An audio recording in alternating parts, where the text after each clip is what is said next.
going on? Did your Skype system have a Sorry, I just had, gremlin glitch or something? no, I had to go to the bathroom, buddy. Oh, okay, yes. Perfectly understandable right before a 2-hour interview. So, yeah, so I guess starting off this, well, first of all, I first heard about you because I got some YouTube channels, Higher Self, Awakening Our Truth, and Event is Coming Soon. Those three YouTube channels. I only subscribe to them on weekends. I don't want to obsess about them and watch them every day, but I remember, I think it was the Awakening Our Truth channel that showed like a little podcast that you did, and I was very, very impressed with what I heard. So as soon as I heard that, I thought, damn, I got to get this guy on my radio show because he knows his shit. So, yeah, so the rest is history. Awesome. Yeah, and so, well, first of all, just out of curiosity, before I give you the chance to tell your life story from a metaphysical standpoint and how it got you into doing what you're doing now, it's interesting. It says on your Facebook you live in Bozeman, Montana, but your Skype says Bozeman, Washington. Is it a town that's like Kansas City, which is like in Kansas and Missouri? Is it like right on the border? Is that the case, or did you make a typo in one of your That's a typo. I oh, didn't. so which state's That's a it really in? typo in my Skype account. Thanks for letting me know that's there. So it's supposed to be Montana. Okay. Yeah, it's Montana. Beautiful Montana. Yeah, even though there's snow right in the middle of April, as you posted on your Facebook It's page. snowing right freaking now. Well, Matter of fact, my buddy was skiing today at the ski area that's closed. There's 4 to 6 inches of new powder, and I didn't go because I was busy writing my book and again making sure I was here on time. well, I'm very in tune with nature, so when the weather gets warm, I actually miss the cold weather. I actually enjoy seeing snow in April here in the Philly suburbs, although it hasn't snowed at the end of April since my birth year, 1986, but maybe some year that'll be a change, and while everybody will be pissed off about it, I actually am going to like it if that happens. So, but enough about the weather. This is about you and your chance now to start off this interview. Um, for all those that haven't heard about you, or maybe even those that have heard about you but are interested in hearing more, what is your life story regarding how you do the metaphysical stuff that you do regarding your Divine Cosmos site? That's divine-cosmos.net. No relation to David Wilcock's Divine Cosmos stuff. So you can tell your life story now regarding how it got you into doing what you do now, and although I'll also give you the chance to give your contact info out at the beginning of this interview rather than the end. So why not just start off with your contact info, your website, and then your life story? Like you said, my blog is divine-cosmos.net. I also have a Facebook page, a Facebook channel, Divine Cosmos, and a YouTube channel. I don't have the actual spelling of those in my hand. That's silly. Let's see. My life story. Well, the the way I look at it is the second coming of my life started about 3 years ago. Um, prior to that, I was basically a atheist, or really agnostic, but a lot of people don't know what that really means. So, atheist, agnostic, scientist type. I loved science, and up to 3 years ago, basically, I had rejected religion and spirituality. I basically rejected religion because of the way I perceived the dogma and a lot of the silly stuff that goes on with, say, Christianity and other religions, other modern religions. This didn't seem to make any sense to me. It seemed like a lot of the things that those religions have done in their history seem to be opposite of some of their fundamental teachings of the spiritual sages and wisdom that founded them. So that didn't make any sense to me, and the mistake I made was rejecting all of spirituality just based on basically almost one religion. The Christianity, I suppose, because I wasn't really well, read on anything else. So I was like, doesn't make any sense. And certainly the behavior of the religions didn't seem to make any sense to me. So I was steadfastly, I'd always thought, well, just follow ethics. Do unto others as you'd like to be done unto, and so forth. And I thought that if there was some higher power of some sort beyond our understanding of the surface nature of reality by science, that it should be obvious, and otherwise I could just try to just enjoy life and accept the uncertainty around me of not knowing exactly what it all meant, but just enjoy it and do the best I could for myself and towards everybody else. So it came as a big shock about 3 years ago when finally it became obvious that there was something else going on behind the scenes in the universe that had to be different from the scientific perspective on the nature of reality. I had descended into a long, dark night of the soul for about 6, maybe 8, 10 years prior to 3 years ago. I'd been slowly descending into a depression, which peaked near the end of that time, and sort of catalyzed my awakening, I guess you could call it. I'm just going to pause and see if you have any questions or whatever. Well, you've basically, in a nutshell, told the same life story regarding awakening that a lot of people would tell. Wasn't really a believer, and then I saw a lot of things that made me realize, okay, I guess at this point I have no choice to switch my belief system. Well, that's a good sign because it shows you're not a sheeple and not a paradigmatic, fearful, wishful thinker who will refuse to believe the truth because they can't handle the truth. You're obviously not like that, which is a good thing. It's a shame a lot of people on planet Earth aren't, and that's one of my biggest pet peeves. But anyway, I digress. On looking at the subtitle of your site here, Reflections on Life, Self, and the Universe. Now, the interesting thing I see there is the middle term, self.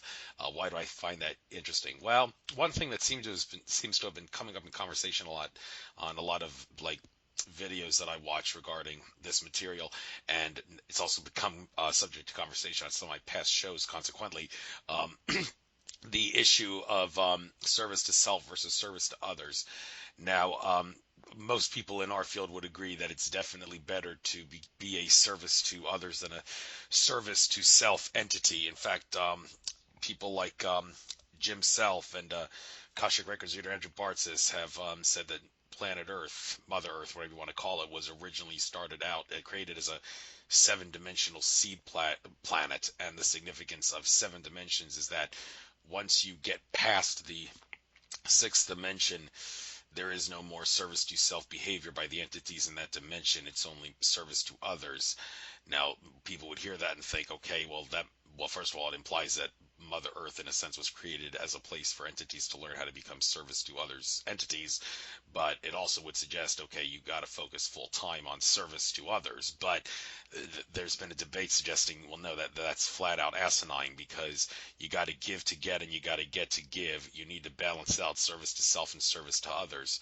But when you think about balance, and this is also true with balancing left brain and right brain and balancing masculine and feminine, many would assert balance does not mean 50-50. A lot of people would hear balance it out, but that doesn't mean 50-50 all the time. In fact, it would be a bad idea to go 50-50 because you're going to allow for the non-dominant lower consciousness side to overpower at least be on par with the side that's more metaphysical and more spiritual and of higher consciousness, like here on Mother Earth, many would assert you definitely don't want to balance out masculine, feminine 50-50. You want to be feminine energy dominant. Now, what percentage, if you want to give a percentage on it, should be dominant? Should it be like 60%, 40% masculine, 60% feminine? Well, maybe that might be a little too much. Maybe that's a too little. But here on Mother Earth, feminine energy dominant, you probably would want to be more than 50% feminine. And when it comes to left brain and right brain,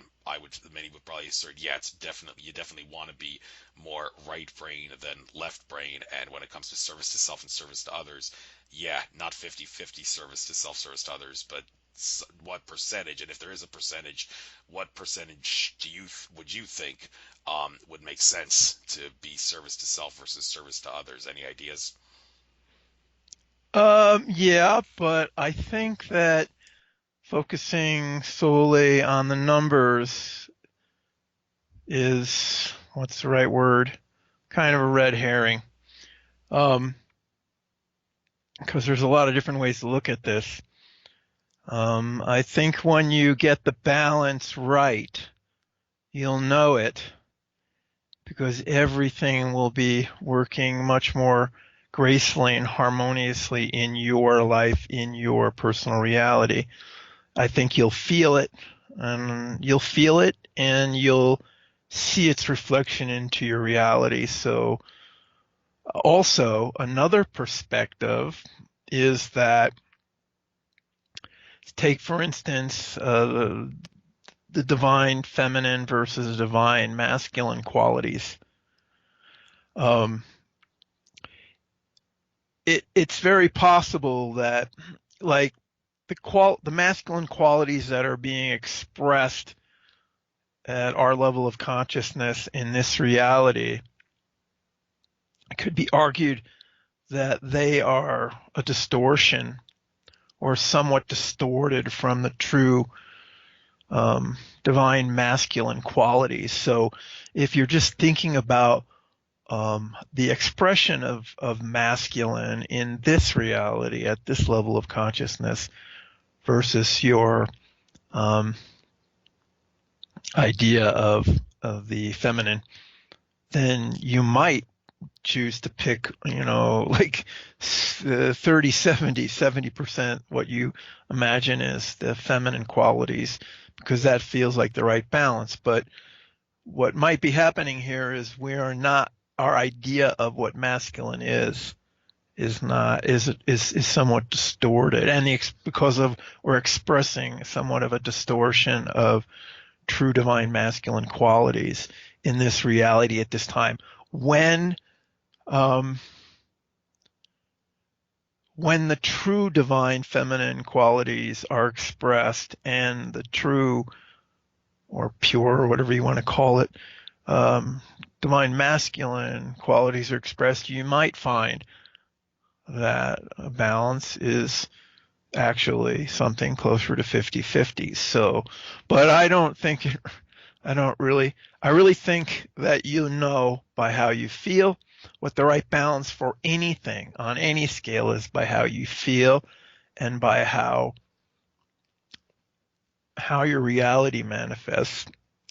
I don't think you really have to analyze it in this way by the numbers, but it is a fun thing to debate, I suppose. Let me see. So that was masculine and feminine, and the other example was service to self versus service to others. I recently have been studying the 8-level model of consciousness. There's other ways to segment the spectrum of consciousness. Consciousness really is a spectrum. There are really no discrete boundaries. It's more like a spectrum, but it's useful for understanding purposes, useful to look at break it up into levels where you can talk about distinct states and in the progression through this spectrum. So some people have modeled at 12 levels of consciousness, and others do 8. And the reason is because there really aren't any distinct levels. It's just an abstraction to understand some of the waypoints along the progression that you go through. But I've been recently studying the 8 level model, and I wrote about it. I'm continuing to write about it. And of course, Well, since you mentioned, well, I finish up.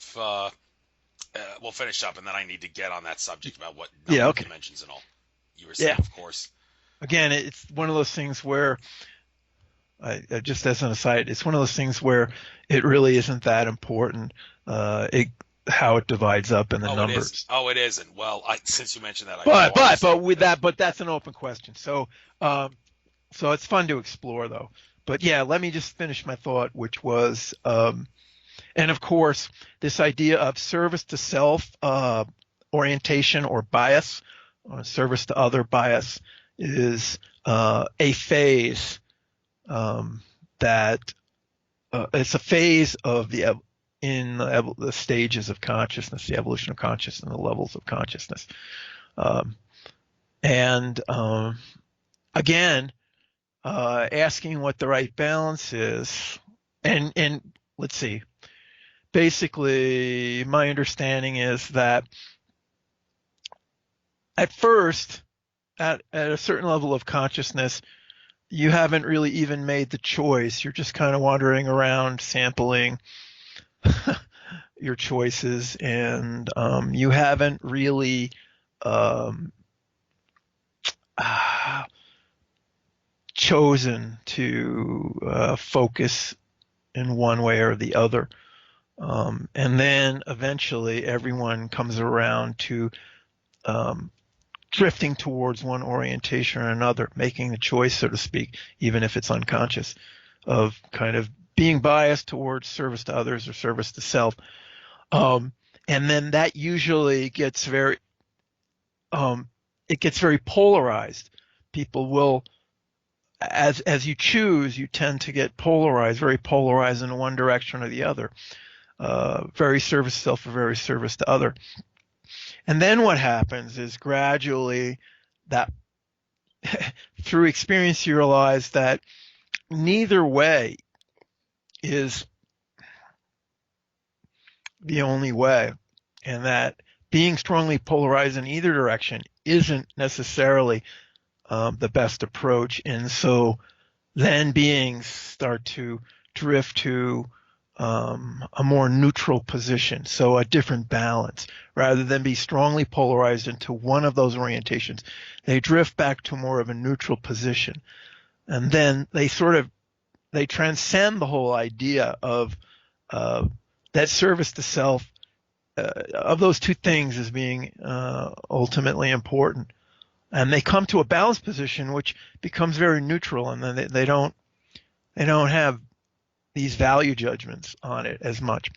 So just to say, in the same way that, um, same way as the expression of the masculine qualities is probably distorted at our level of consciousness and our reality, um, the same thing is true of our idea and expression of service to self. It's like we see this extremely polarized expression of service to self, which is, maybe characterized as extremely self-centered and greedy and self-serving, in a way that's, you know, destructive or manipulative of others. But ultimately, but that's, in a way, it could be considered a distortion or the most extreme polarization of sort of self.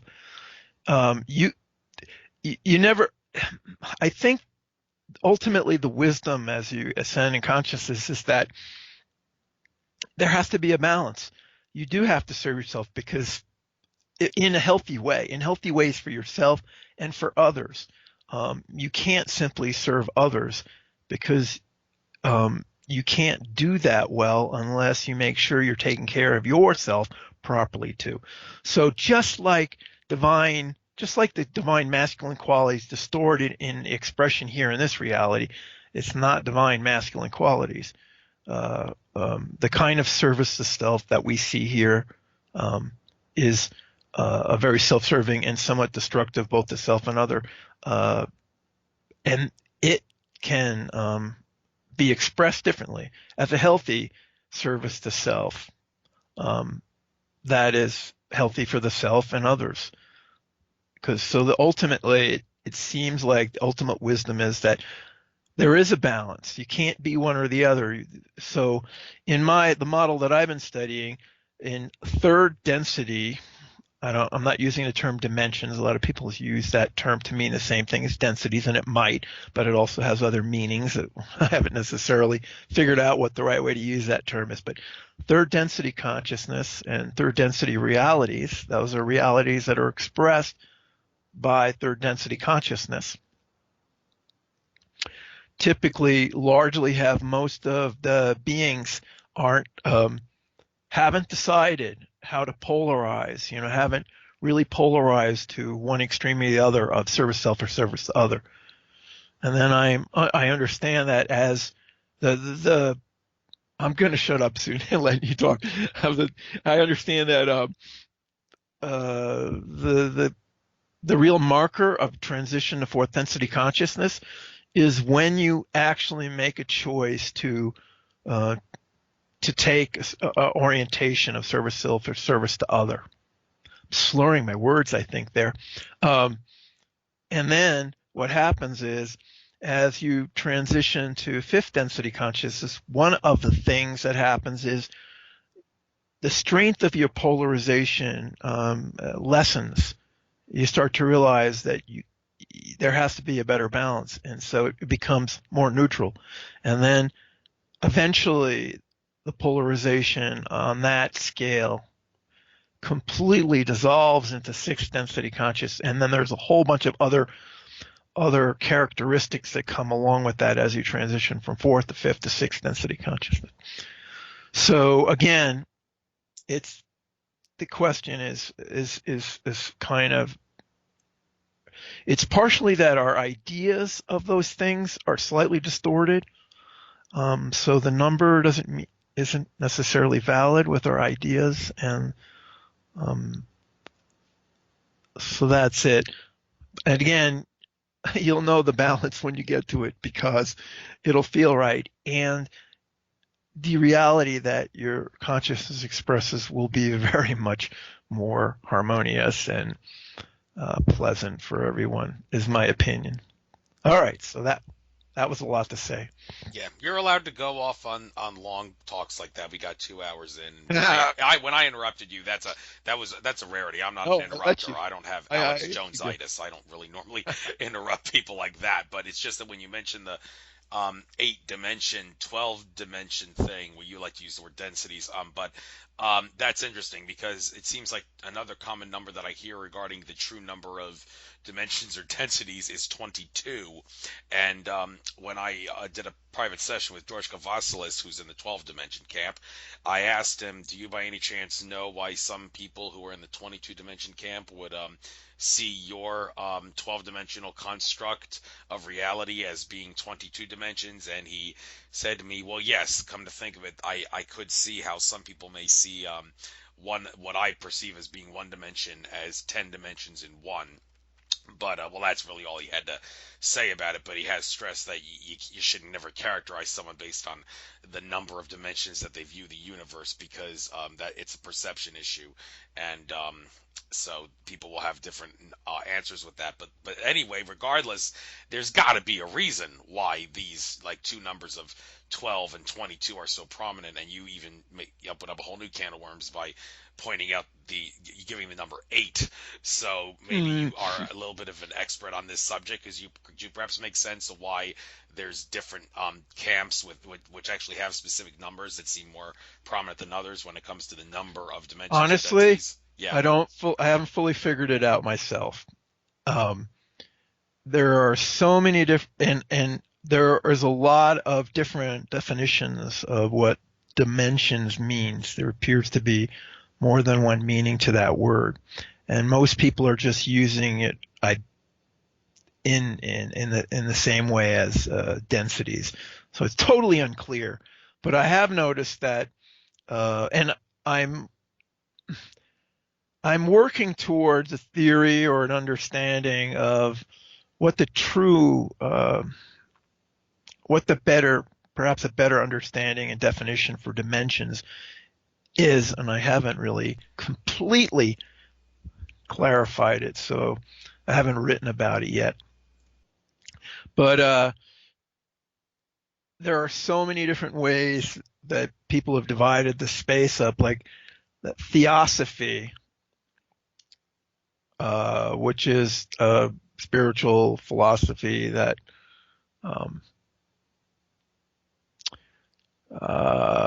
a movement that's been around since the late 1890s, I think. It's been widely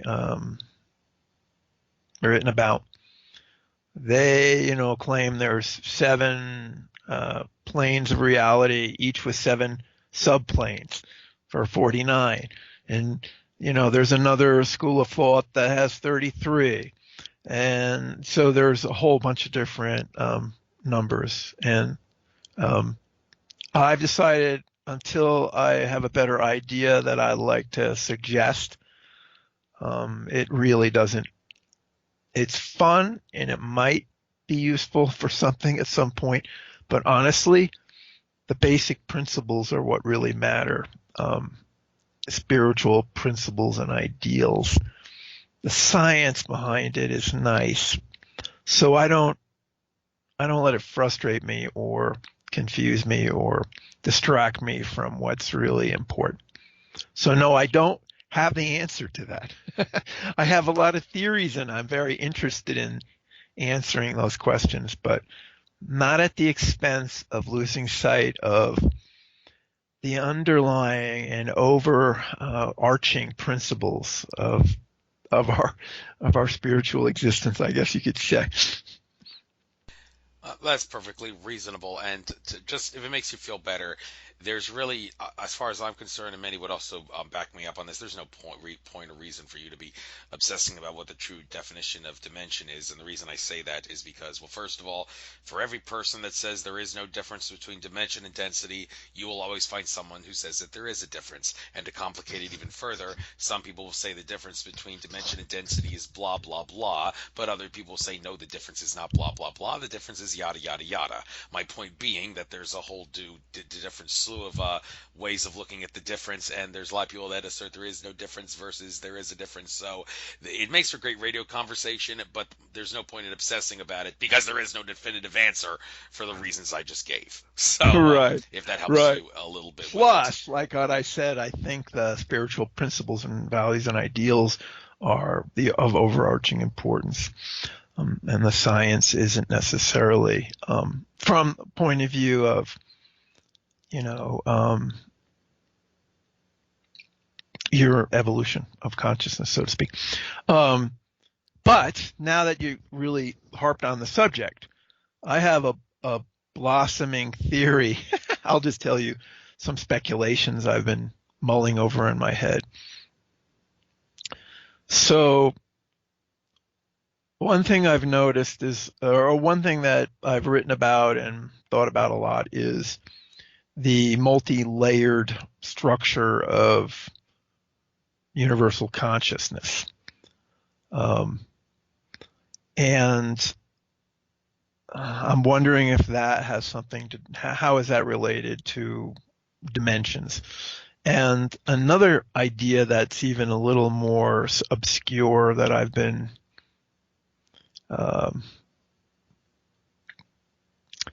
fiddling with is, and this is that it seems like there's a nested information structure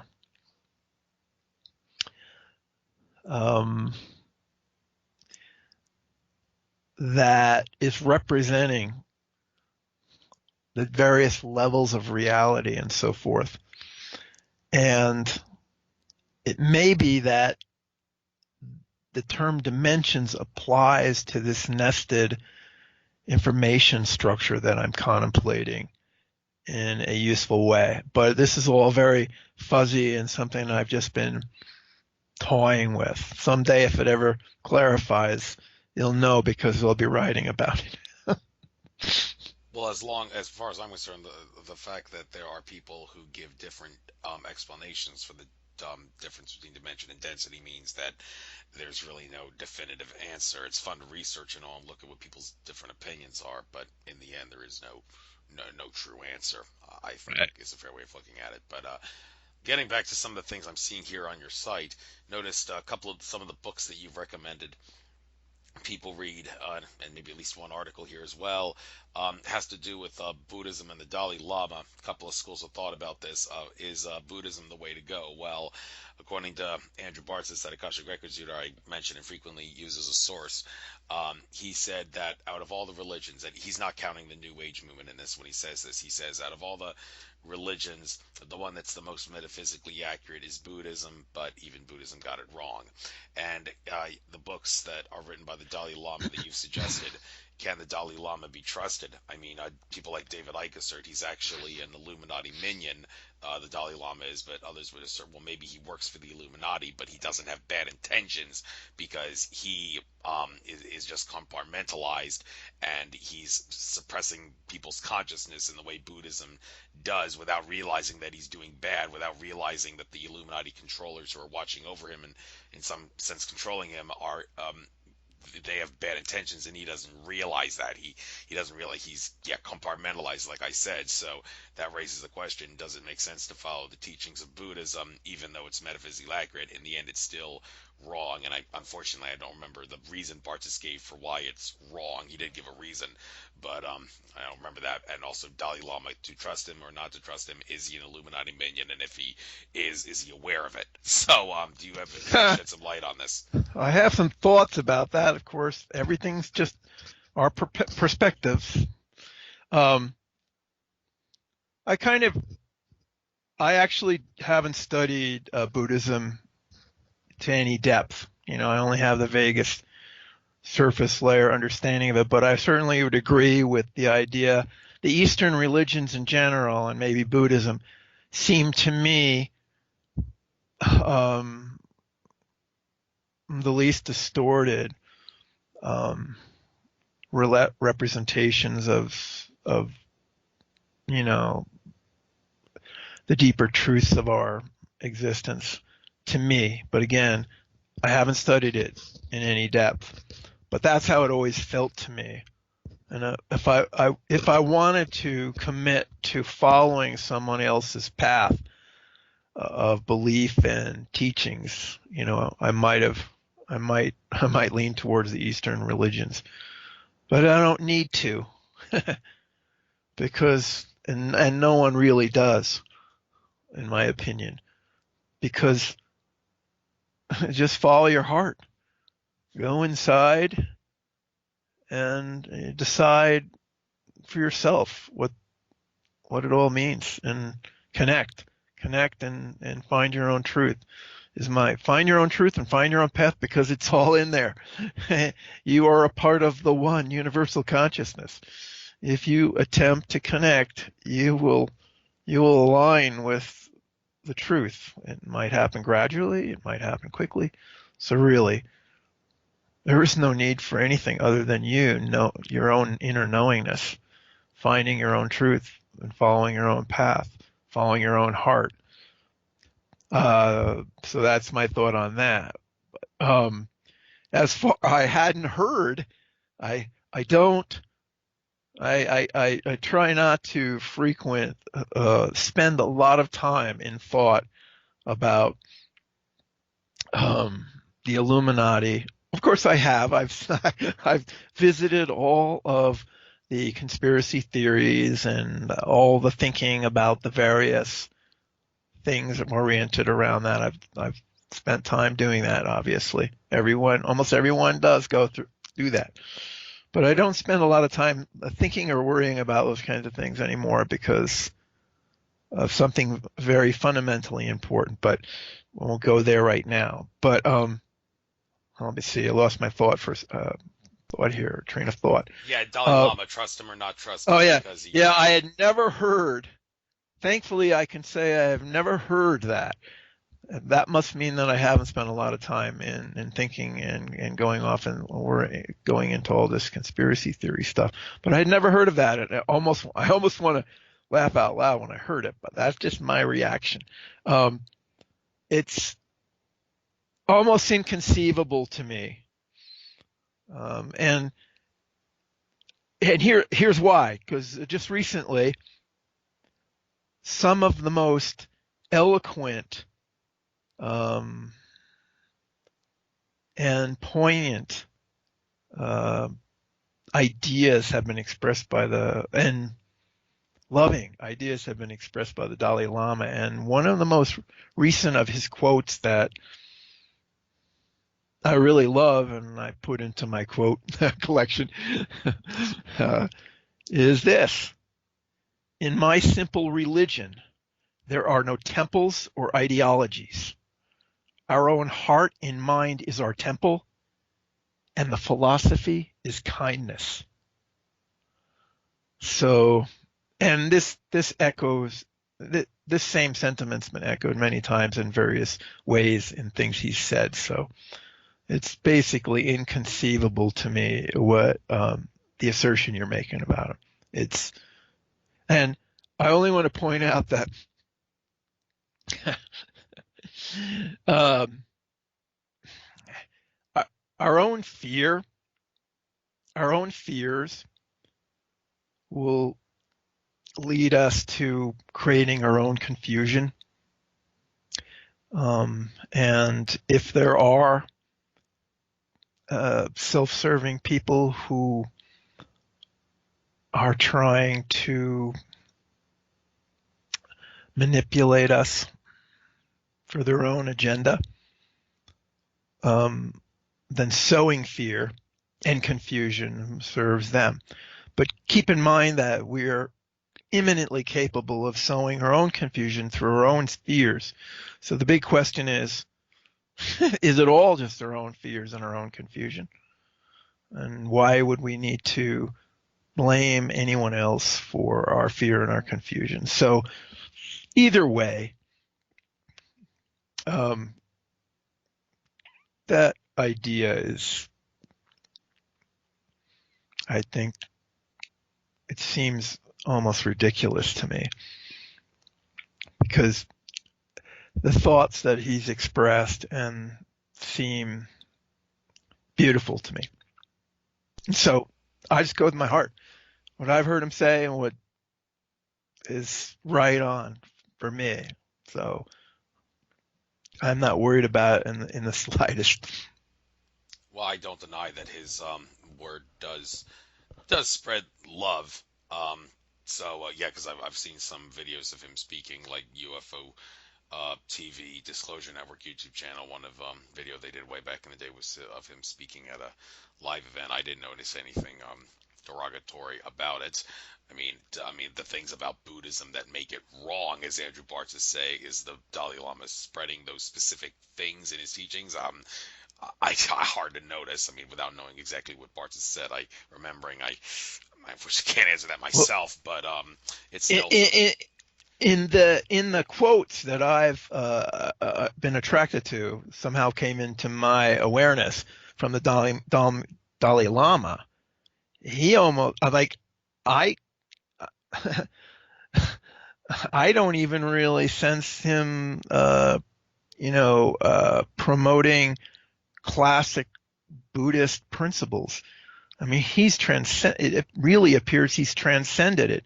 And it's just going with these very basic ideas, these very general ideas, which is, it seems like he's really transcended any of the, the strict dogma of his own religion too. So that seems extremely wise to me, extremely wise. But okay, so if you just want to go down the conspiracy theory trail, and I'll entertain that for a second. If there are self-serving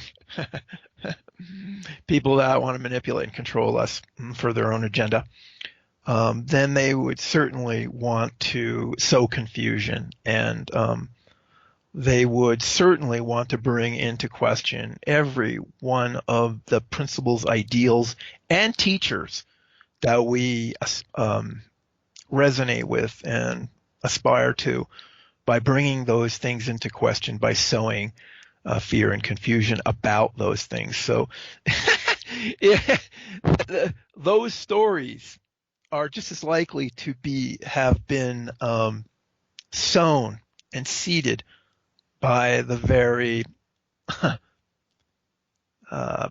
forces that you fear the most than by ourselves. Well, yeah, since you mentioned that, you mentioned the whole thing about blaming oneself or blaming yourself.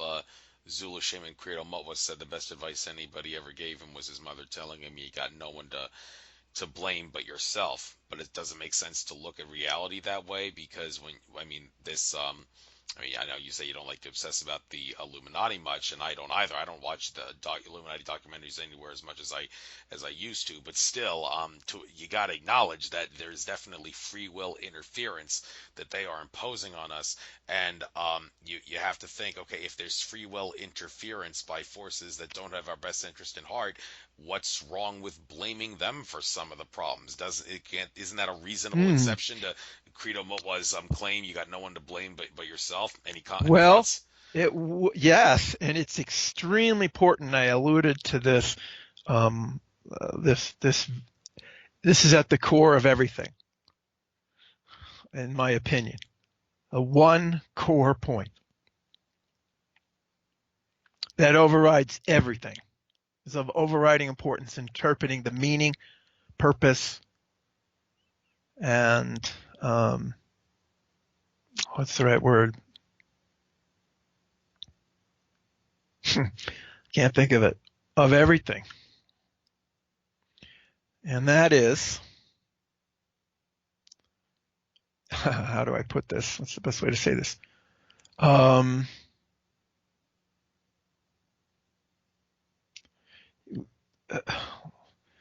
we creating our reality? Are we creators? I'm asking it as a question. It's not a question to me, but how is our reality created? Are we creating it? Is it a creation? And who is creating it? And the answer to that question then colors everything and can change your perspective about how you view everything in your external world. It's my assertion that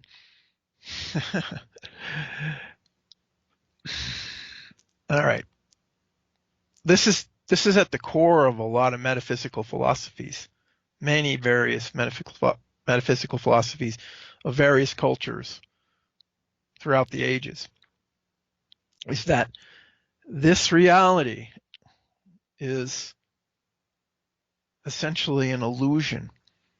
It's a perceptual illusion. It's not real in any absolute sense, and it's a creation. It's a creation of consciousness. It's almost like it's a virtual reality. If you think of it that way, it's a good analogy. That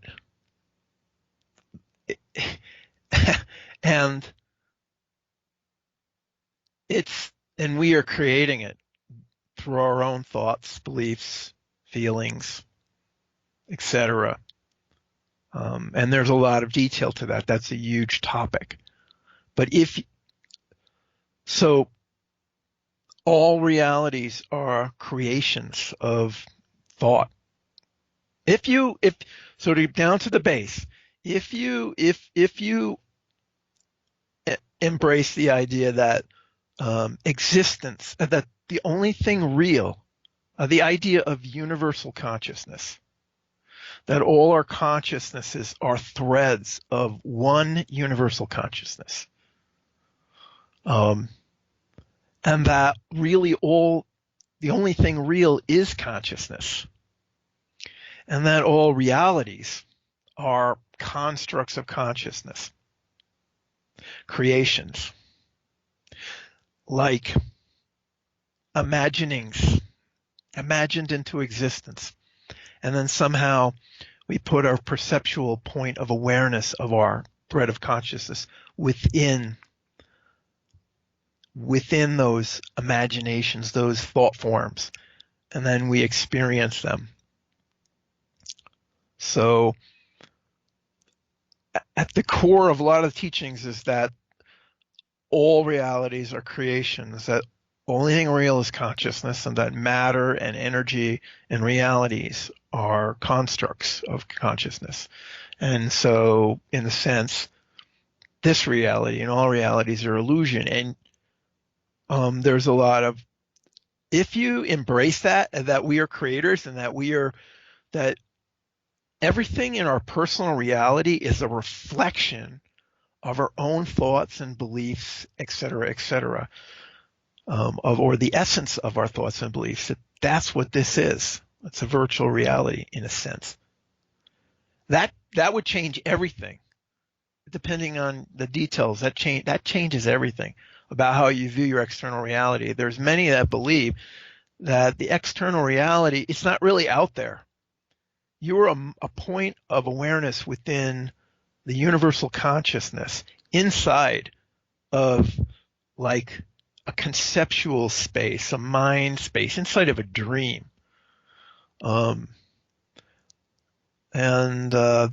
These realities are constructs, and our experiences within them are sort of illusions, and that is not really real. The fact changes your whole perspective on the meaning and purpose of these realities that you experience. So,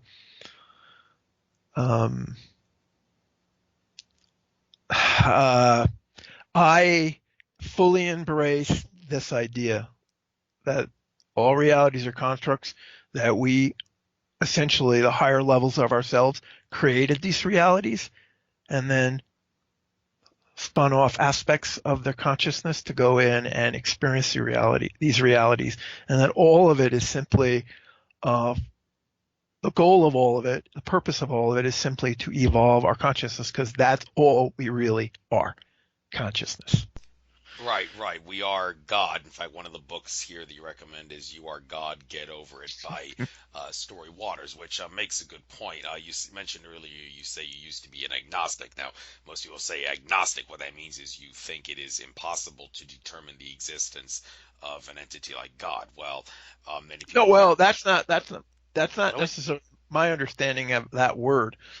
I mean, my definition of the word atheist is you believe God doesn't exist. Agnostic is, well, I'm not sure. Yeah, they believe it's not possible to determine, No, so they're no. not sure. Well, So the they make it. definition I've always used is not atheist. It's not possible. Agnostic is I don't know. No. Okay. Well, if you were to tell someone like an agnostic, could you maybe change them into becoming a spiritual person instead of agnostic by saying, well, I can tell you what God is. God is infinite consciousness. Where's the proof of that? Well, two things. The double slit experiment, which proves that you can manipulate reality by observing and or measuring it, and the mathematics behind the Mandelbrot set. Interesting thing about the Mandelbrot set, it goes into infinity if you zoom in on it, but it's a finite sized thing. There's one big Mandelbrot set which could be thought of as the God, and then every little Mandelbrot set within that is gods within gods, which could represent, among other things, human beings. Interesting thing, you change one little Mandelbrot set, no matter how much you zoom in on that, no matter how small the Mandelbrot set thing is, you manipulate one small part of that thing, you manipulate the whole structure, albeit at if it's a really small part, you for all intents and purposes, don't manipulate it because the manipulation is so tiny, it's insignificant. Now, does that imply, like among other things, that when you blink your eyes, you're actually affecting the winds on the planet Neptune? Yes, you are, because the way the Mandelbrot set works, you do what your action, no matter how small it is, will affect everything in reality, no matter how far away, if we were to accept distance as being real. But the amount of effect that blinking your eyes has on the winds of the planet Neptune, it's essentially zero, so it's insignificant. But still, the point is you are God because you have the ability to affect everything. So I think, yeah, God has to be viewed as infinite consciousness. Some agnostics will continue to say, I don't look at it that way, so I still disagree. So, but anyhow, the reality being created by our consciousness. A couple things I want to look at about this. Um, the infamous question that everybody seems to be asking now is the Earth flat? And of all the people that I've heard give answers to that, the best response I think I've heard was David Icke's response. The interesting thing is he didn't even answer the question. He went into, when he was asked, "Is the Earth flat?" by one of the listeners, he said, "Well, what is flat? What is Earth? What is reality?" And then he went into a whole entire spiel about how our reality is whatever our consciousness allows our reality to be. So he didn't answer the Ah, question, but I think he that's good. could. I wouldn't have expected that response from David Icke. And that's a why I think that's, from my opinion, from perspective, that's kind of a wise response. Yeah. I think so too. But this raises a whole new can of worms about individual consciousness versus collective consciousness. And I don't want to take too much time away here, but I got to give this because it makes a great example about what I'm talking about, and a lot of people are concerned about this. So I want to bring it up again, the whole issue of sun gazing and whether it's safe or not to look at the sun. Now, Andrew Bartz is the Akashic Records reader. He said a couple of years ago in a live session webinar, it was during the weekend that was going to be the summer solstice. He said, get out in nature as much as you can, turn off the electronics and enjoy the energies of the summer solstice. He even said, look at the sun. The system tells you go blind, but in reality, the electromagnetic energy of the sun, which is electromagnetic and not nuclear fusion, it will bypass the physical and go right to the brain to neutralize everything in your body for the better. And he was asked, okay, well, is there a set time when you should sun gaze? I expected him to say only the first hour of sunrise and the last hour of sunset, because that's when the UV index is 0. But he didn't say that.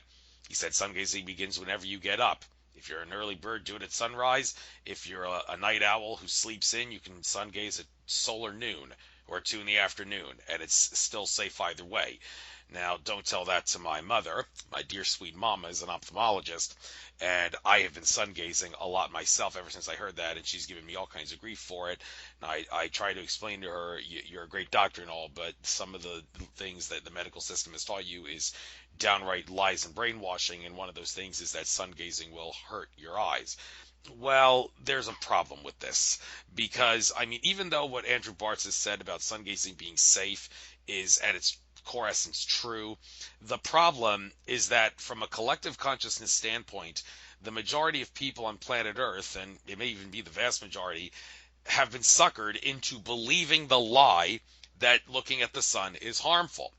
And that raises the question, if a sun gazer who believes sun gazing is safe were to look at the sun, but he was surrounded by tons and tons of people who express concern for him and believe that sun gazing is harmful, is it possible that the collective consciousness of those people who believe sun gazing is harmful would cause a collective consciousness placebo effect, which would end up causing what could be construed as damage to the person's eye? And this person, I mean, if he wants, they say only blame yourself. Well, no, maybe this person should blame the other people for the damage to his eye, because, and he could say, if it wasn't for you guys believing the lie, my eyes wouldn't be damaged Ah, right now. Now, that's an is this yes? interesting proposition Is this because it, true that this is how reality would work, where I collective don't, consciousness can well, cause a placebo effect like this? no, No, and why I'm not, not? in my understanding of it. This is good because it does illuminate a very important point.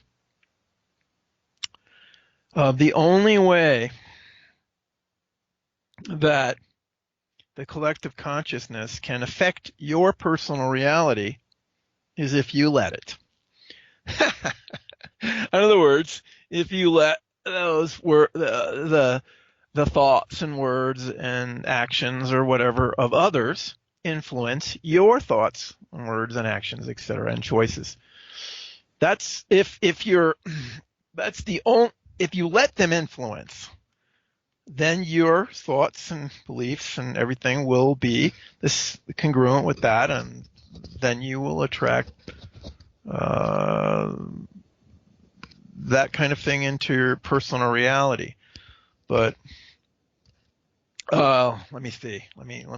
Well, before you think any further, I want to point out that at a recent conference I was at, one of the speakers was getting into the whole law of attraction thing, and she said, I used to fear and be concerned every time the cold weather season came. I was always concerned about my kids. They're going to get the flu. They're going to get the flu. And I stressed out about that all the time. And every single winter, my kids got the flu. But then when I learned about the law of attraction, I realized, okay, maybe if I stop stressing out and worrying about my kids getting the flu every winter, they won't get the flu anymore. Well, she stopped worrying about that, and lo and behold, her kids never got the flu when winter came again. So, okay, that kind of Well, flies in the face. that example could be used as uh, proof that. I mean, you could interpret that example as proof that others can influence. The collective consciousness can affect another's personal reality, or you could interpret it differently. For instance, um, you could you could make an argument that the kids' uh, perception of was influenced by the mom's perception of it, and but they accepted it, that they took on those beliefs and ideas and thoughts. I'm sure she said it all the time. Bundle up or you might get a cold. So she's projecting the thoughts, and if you adopt those, then I guess so. There's no way to prove that with that example. Perhaps there's no way to prove it at all. Uh, let's see. But if if there are those self-serving people that want to manipulate others for their own agendas, as a lot of us fear there are, um, this is how you do it. This is how you you influence their thoughts and beliefs. And when you do that, you're then getting them to resonate into creating a personal reality for themselves and a collective reality for all that is consistent with the desires of the ones that are doing the manipulation. But you're always responsible for your own thoughts. If you let somebody else's thoughts or whatever they're doing influence your own beliefs and thoughts, that's essentially a choice, whether it was unconscious or conscious. You are always 100% responsible for what you believe and what you think, what you choose and what you do. If you blame it on somebody else, you're giving away your creative power. But anyways, because we're pretty unconscious, most of us aren't aware that we're of our creative power, and we're pretty unconscious. We are definitely susceptible to having our personal and collective reality contributing to the creation of being manipulated by others through influencing our thoughts and our beliefs. It's that simple. But the only way to escape that is to understand that you are 100% responsible for your own thoughts, beliefs, choices, etc., and that if you choose them wisely, then nothing can touch you, basically. But here's the way this is a model. The way a model. Let's see. How do I put this? This is a model. It's not absolutely correct, but it really is a good way of thinking about how your personal reality and the collective reality are created. Okay, so there's three. I've never actually explained this to anybody but myself before, so bear with me. There's kind of three layers to the construction of a collective reality. The first layer is what I call the stage. Now, the stage which the story or the play plays out on. And so the Earth and its biosphere is like the stage that the story of humanity is playing out on, and your personal story, your personal drama. But the collective drama is playing out on this stage of the Earth and its biosphere.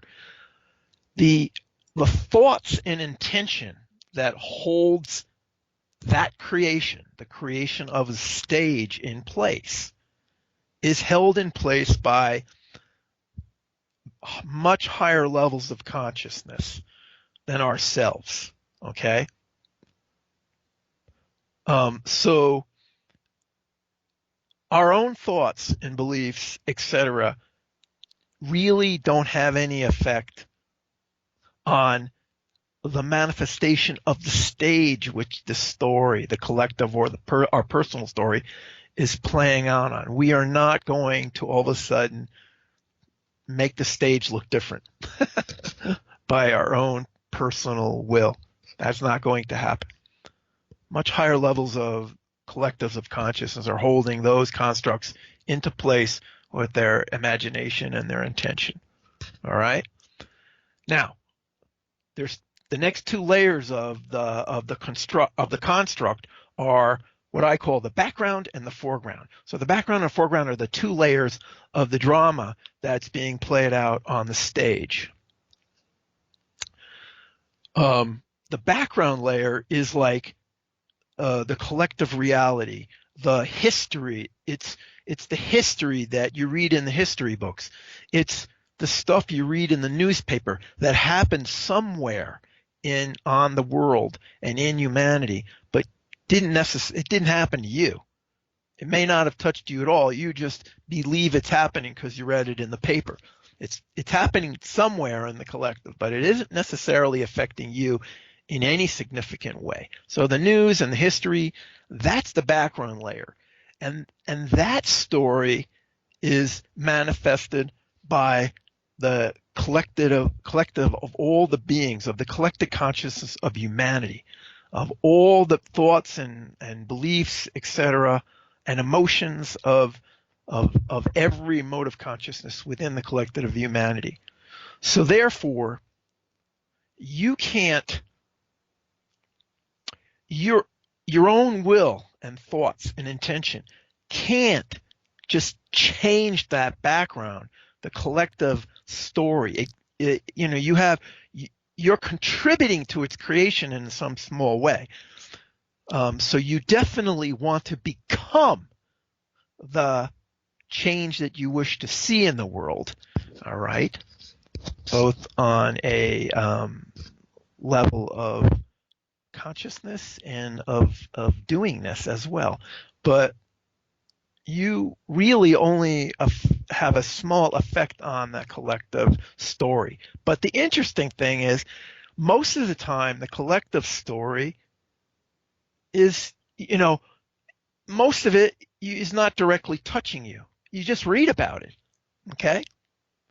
Okay, so now there's the foreground layer. The foreground layer is your direct experiences, the stuff that actually you experience, that actually happens to you, your personal reality. Think of the collective drama as like you can experience, you can attract to yourself an experience of any portion of that background layer, the collective drama, if you so desire. If you make yourself, your thoughts and emotions and beliefs resonant with them, you will find yourself being embroiled in some part of that collective human drama. Okay? But it can't really significantly touch into your personal reality unless you invite it through the resonance of your thoughts, beliefs, choices, etc. It can't touch you. That's the main thing.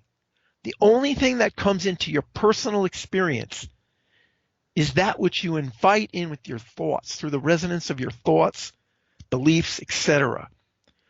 So the world can be going to, the collective reality can appear to be in chaos, a catastrophe, going to hell in a handbasket. But you could still have this wonderful life where all of that passes you by because you are not resonating with those potential experiences, and they will not be drawn to you. This is your power. Understanding this is your power. There is nothing that you cannot experience something personally at any level unless you attract it into your experience. Those background layers cannot significantly touch you unless you invite them in. Well, I'm And glad you. Okay, yeah. this is super liberating because if you embrace this idea, this model of creation, and that you are a creator and that you are fully responsible for everything in your personal experience,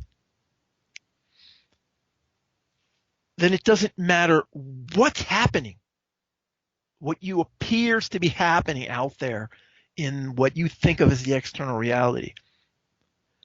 It simply won't touch you. That's super liberating. And this can release you. This can liberate you from fear. And the belief that that stuff can touch you, that you don't have control over that allows you to embrace the fear of those things.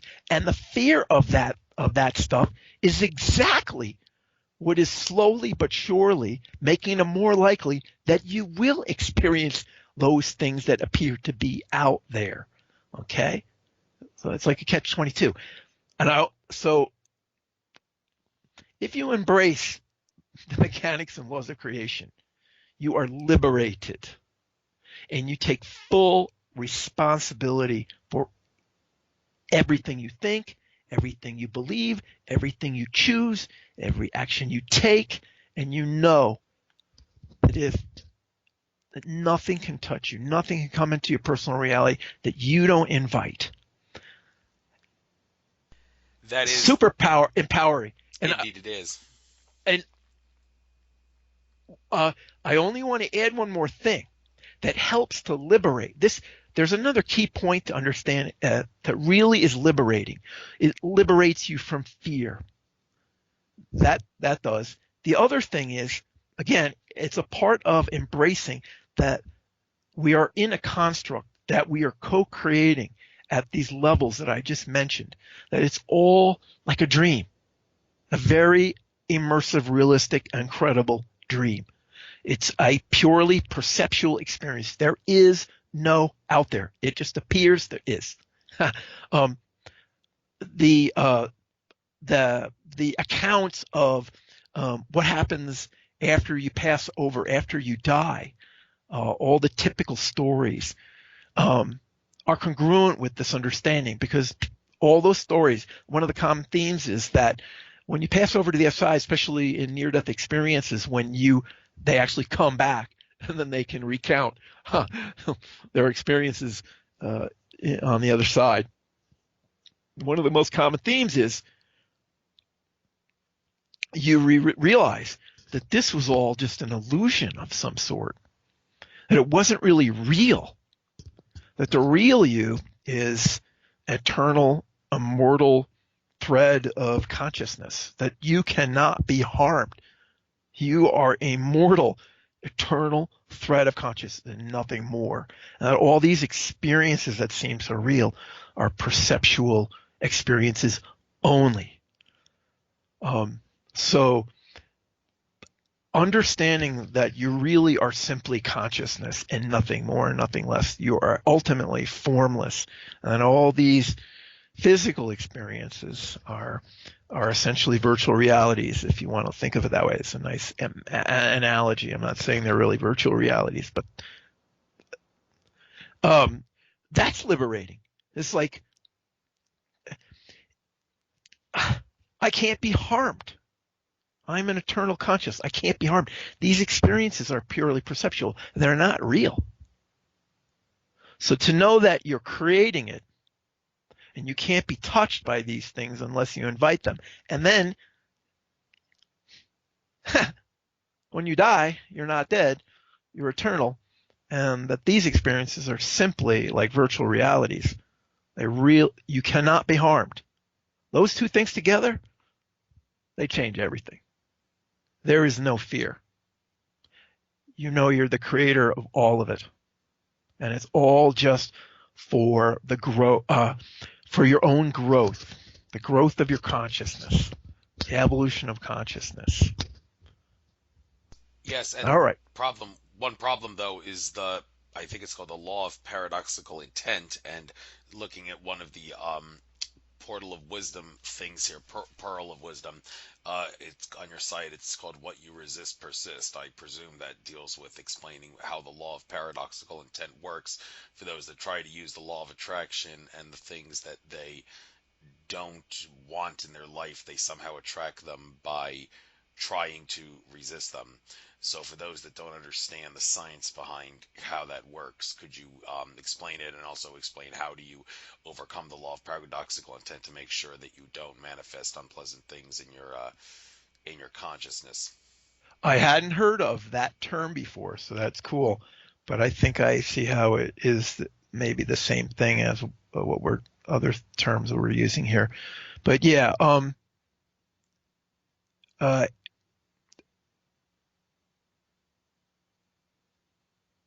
whenever resistance is thinking about something you don't like or don't want, and the way the way you create your experiences or attract your experiences to you is simply by what you focus your thoughts on.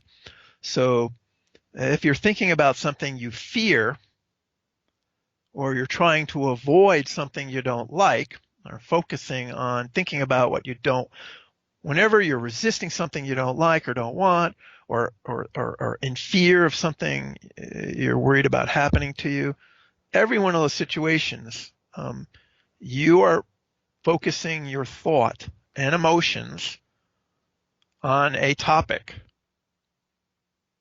And it's what you think about and the emotions that you express while you're thinking about them that is attracting. You're attracting what you think about. It doesn't matter whether you're thinking you don't want it or don't like it, or you do want it or don't like it. Whatever you think about.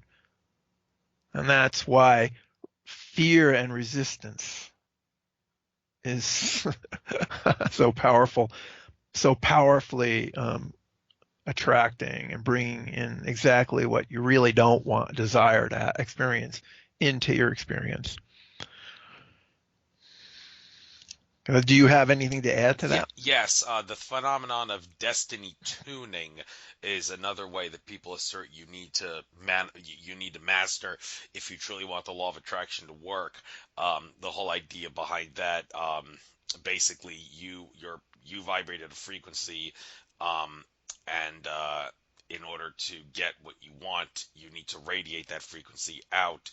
And even if you try using the law of attraction, if you like don't radiate the frequency, you're not going to attract it. Now people ask, okay, well, how do you change your frequency? Well, the one way to do it, and this is true with like trying to manifest money and abundance in your life, not necessarily money, but other forms of wealth and abundance and things of value, is to if you, for example, as a child were around parents that argued about money all the time, that's going to plant a subliminal, subconscious belief in you that money is bad. And as long as you have that in your subconscious mind, even if you try to unlearn the idea that money is bad at a conscious level, it's not going to help, because subconsciously, because of all that stuff, you're still going to subconsciously believe money is bad. So how do you get rid of that? Well, there are some audios, and I think I even have a few myself that I got from the Mind movies with Natalie Ledwell company. They say just listen to them for a session. I mean, you can do them as a meditation, or you can listen to them while you're doing other things, because it basically has subliminal sounds and things in it that are supposed to rewire your subconscious mind in order to, among other things, get rid of these subconscious blocks like money is bad and all, that will allow you to utilize destiny tuning and radiate frequency from you at a frequency that would allow for the law of attraction to manifest in decent, love-filled, benevolent ways. So this idea of destiny tuning, are you familiar with it? And can you think of any other good ways I to haven't utilize it? I haven't heard that term, but obviously the general ideas and principles make sense.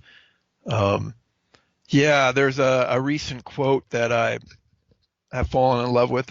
It's one of the most popular quotes that gets the most amount of engagement in my quote stream out on my in my channels is what you put out, you get back.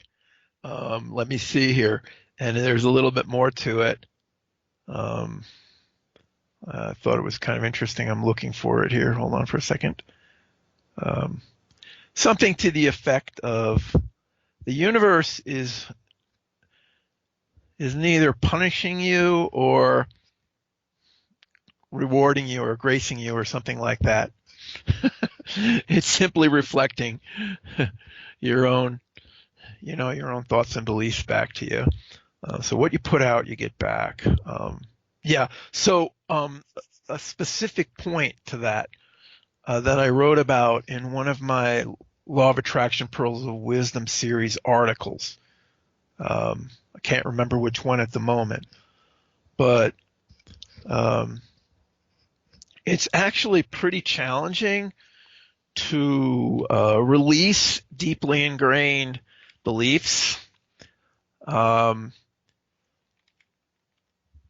a lot of people will try to use affirmations and other tools to transform them.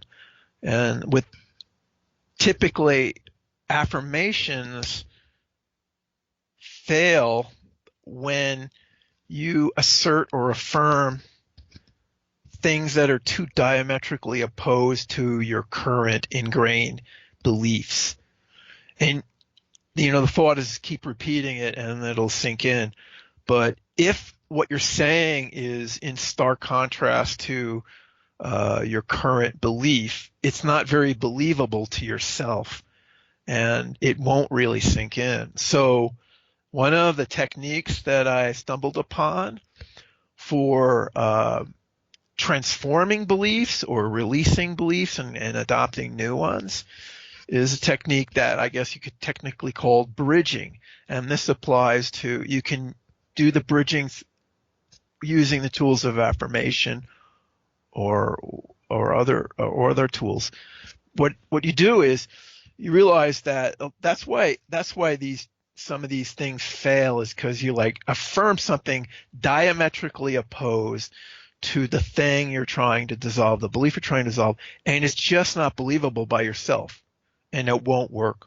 So a better approach is called bridging. What you do is you gradually move from your existing belief in very small baby steps over to the transforming it into a more empowering belief, and you do so in very small steps.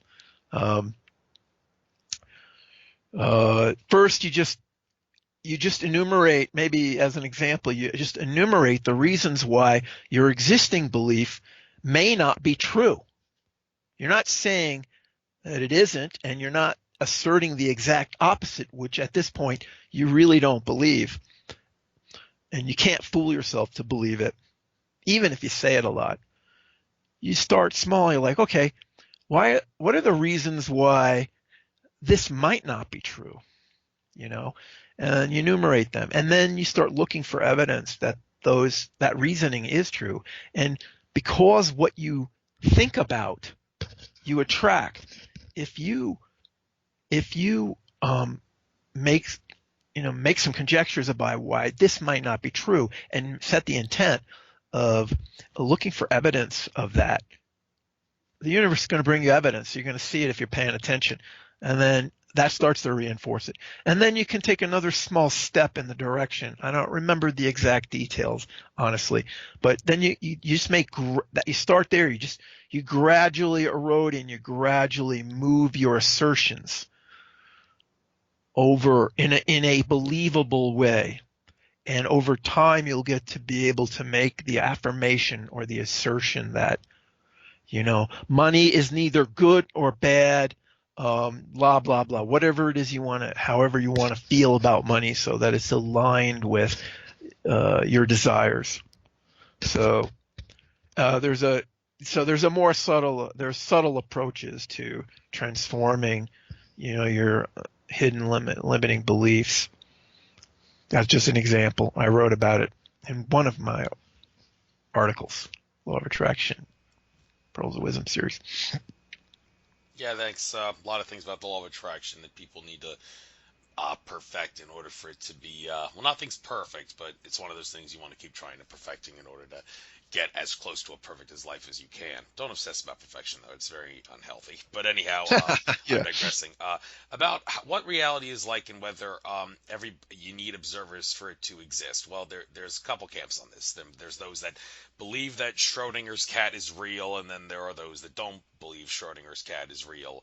I the whole Schrodinger's cat thing, I got that from Andrew Bashago, the government time travel whistleblower. He said the way he understands reality is it doesn't work like somebody has to be observing the moon in order for the moon to exist. If nobody is observing or looking at or any somehow observing or measuring the moon, then then the moon can be said to, we don't know if it exists or not. Well, he asserts, no, I reject Schrodinger's cat.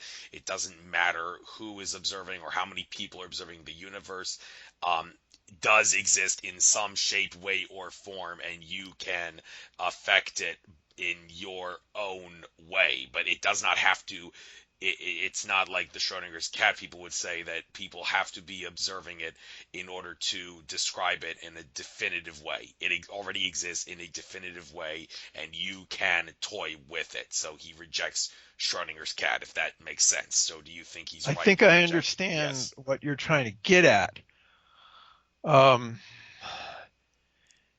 I'm going to throw a little monkey wrench into this and come from another perspective. Everything exists. All the information. There's a perspective that says that all the information that could represent every possible reality or every possible experience already exists in the infinite matrix of all that is. And that all that's really happening is we are selecting portions of that information to come into our perceptual experience and experience. um, so from if that's true, then I guess that's consistent with I think what you were saying is that yeah, well, there is information somewhere that represents that experience or that perception of the moon.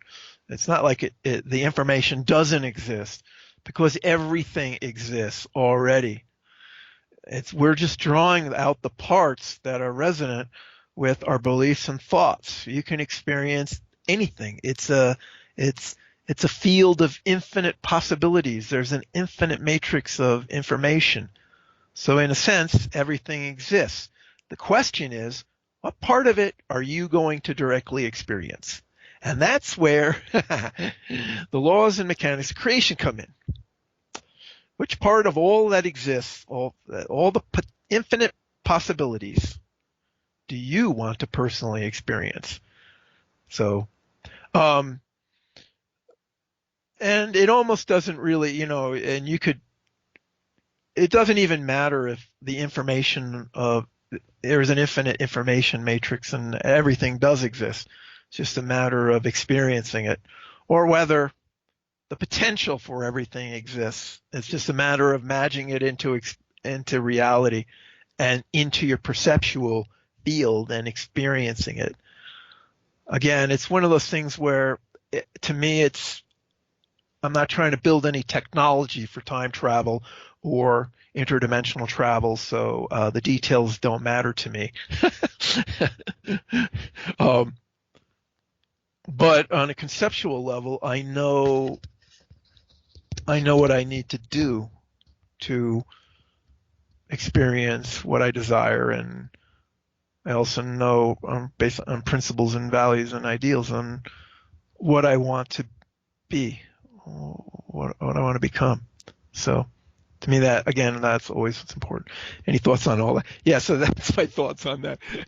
Well, I happen to like the way you look at it and throw the can of worms there with different realities having to exist somewhere. And with that being said, I'm going to open up a whole new can of worms myself and say, if you're metaphysical and you don't believe in Santa Claus, the Easter Bunny, or the Tooth Fairy, then how dare you call yourself metaphysical?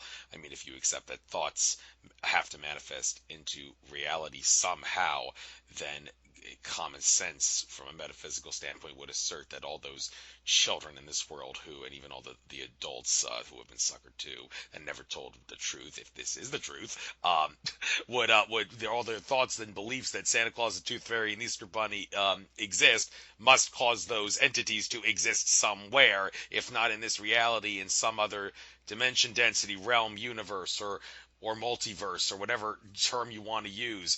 And the fact that there's so many different terms you can use, well, that opens up a whole new can of worms as to which is the proper term to use. But let's not go there. Let's just Yeah, there's a lot of go to do Santa Claus, the Easter Bunny, and the Tooth Fairy have to exist because thoughts manifest into reality somehow, some way. That's the question. Okay. You're gonna love this. It's almost like somehow you knew my experience. You're going to love what I'm about to tell you. But before I tell you the good, juicy part, I just want to say this pretty much mirrors the same idea that we just talked about, and what I said was everything potentially exists. The information already exists somewhere, and you just have to select it into your experience, or it potentially could exist, and your imagination can dynamically create it and bring it into your experience. Maybe after the information's created, it's cached, like on a computer. So therefore, if anybody else thinks of something similar, it's accessible faster to be selected into your experience. But who really cares? So yes, everything really, and I'm a big fan. Well, I've studied a lot of different teachers on the mechanics of reality creation, manifestation, everything. But one of my favorites is Escher Hicks and the Teachings of Abraham. And she's very clear about that, and he's very clear about this. Abraham's very clear. Everything exists. Everything potentially exists. It's just, do you want to attract it into your experience? It's that simple. So yeah. But okay, you're going to love this. I can't believe you brought this up. When I was a kid, 6 years old, 5 years old, I saw Santa Claus, or at least I thought I saw Santa Claus and the sled and the reindeers with Rudolph right at the lead. When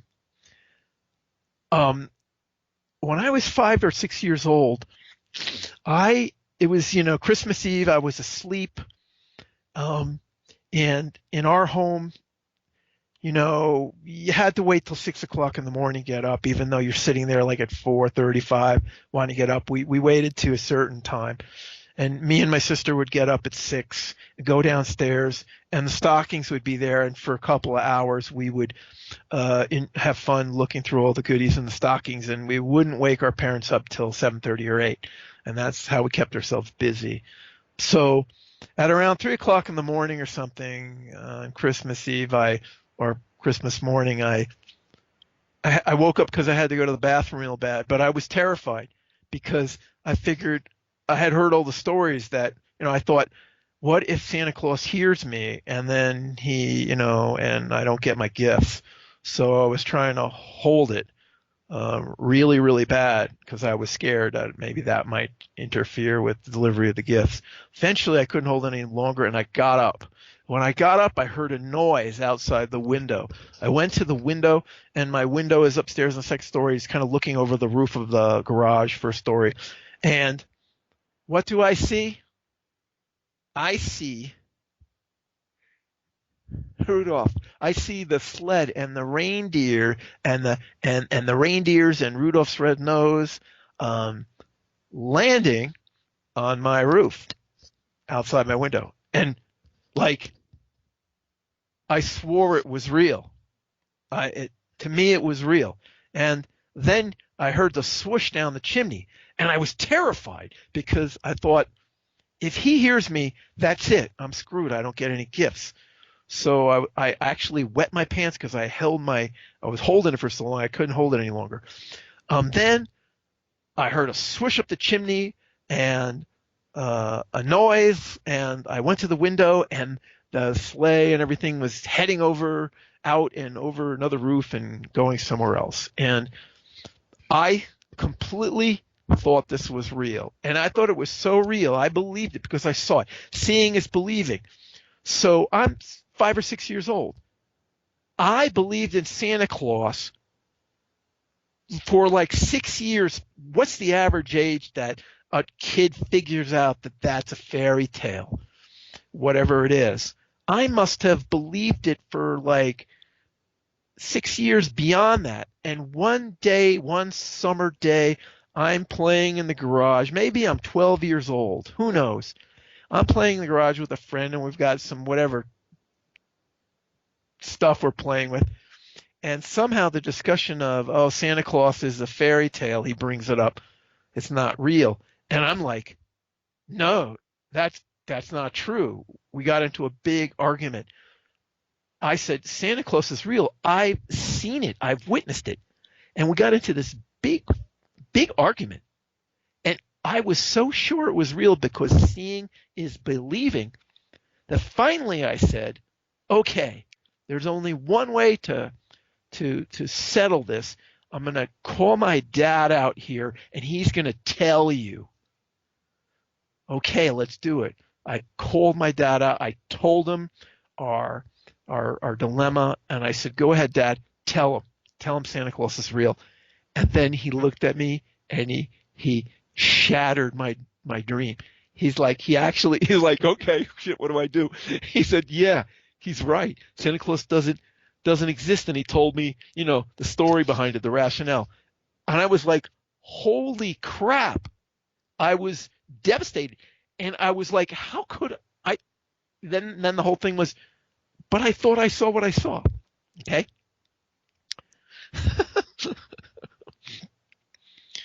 So that was an interesting experience. Yeah, I haven't had any experiences of that magnitude. I will say, however, that there were about three occasions where when I was a kid, I lost a tooth, did not tell my parents, and I decided, okay, let's find out if the tooth fairy exists or not. Ah, you A- tested it. And all three times there was $1 in the envelope where my tooth was. Now, a couple explanations for this is one, my parents realized I had lost a tooth and didn't say anything about it, so they knew that what they had to do that night. Others would say, well, maybe it wasn't there was a tooth fairy, or perhaps it's not the tooth fairy, but perhaps your guardian angels and spirit guides decided, what the hell, we're just gonna replace the tooth with $1 to make this guy believe. And if you think that sounds crazy, couple of times I've bought things like metaphysical chips to like put on cell phones and all to keep me safe from EMF energies. And a couple of times I did that, the chips mysteriously disappeared. And I called the manufacturer who had a wife who was of a psychic nature, and she told me that my late excuse me, my paternal grandfather, who died in the year 2000, was communicating with her and saying, your angels and guides are taking the chips from you. They are doing that as a way of telling you you don't need to waste your money on these things. We're here to protect you from the EMF energies. And even more crazy than that, my walking stick, which I take out in nature with me to help me ground when the weather's cold, I put that behind me when I went in the creek once.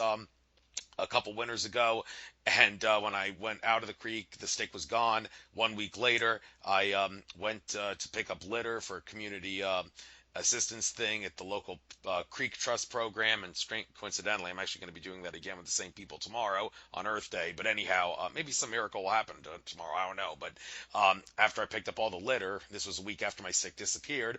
I was about to go home, went to my car parking lot, and I said maybe I should take this opportunity to find a walking stick to replace the one I lost or was taken from me last week. And right after I said that, I immediately looked to the edge of the parking lot and saw a stick that was like, oh, this is the perfect size of it that I'm going to need for a walking stick. Well, upon examining the stick closely, I realized without question it was the stick that some entity had stolen from me a week earlier, and they decided at that moment to return it. Was it my angels and guides? I don't know. But my point is that there are entities out there that can manifest things into reality like this. Even Laura Eisenhower once said she had an experience where bottle of water that she thought was a bottle of water. When she opened it, it was some drink other than water. She was like, okay, is this just a manifestation of reality being an illusion, just manifesting in a once in an alchemical miracle probability at this exact moment? Well, maybe that's what it was. So, okay, there are answers to these perceived miracles. And does the fact that angels and guides are getting involved, does their existence and their involvement mean that it's a miracle? Because some would say their existence alone is miraculous. But okay, so yeah, we've all had crazy experiences like this, and there is definitely something to them. But I'd like to switch gears now, talk about time for a moment, because you did a video I see, breaking free the illusion of space and time, or something to that effect. You recently uploaded that to Facebook. I noticed on the Divine Cosmos channel and on Facebook. And the illusion of time, people say third dimensional time, the present in our reality in 3D third density, it's reactionary, meaning that your sensation of time in the present is dependent on some reaction to something in the past, or something that is supposed to happen or may happen in the future. Now, all the entities in higher levels of densities where they don't feel a sensation of time, how do they not feel a sensation of time? Well, it's because they are firmly able to live in the present, because there is no sense of reaction to anything in the past or the future in the present moment that they're living in. Does that make sense to you? And if it does make sense, does this perhaps can you give us any advice on how we can break free of the illusion of time by getting rid of that reactionary feeling? Well, that article I wrote, The Illusion of Time and Space, was sort of just a technical explanation of how the illusion is created. And it wasn't really any information in there about how to transcend the illusion of time directly. But and the understanding how the construct of time and even space are actually constructs, so they're illusions, and that is sort of a core metaphysics understanding, to understanding how the illusion of all realities are created. There's plenty of realities that have completely different physics. There's universes and realities with a wide variety of physics and etc. So our idea of time and space is specific to this universe. It's definitely a construct, but it's one of the fundamental understandings how that illusion is created. That is the foundation of understanding how your experience of this reality is created. But yeah, I think, and that's an interesting topic, but I'll address your one, which I haven't necessarily thought about or written about much, but transcending the experience of time. I think you alluded to a point that makes sense. When you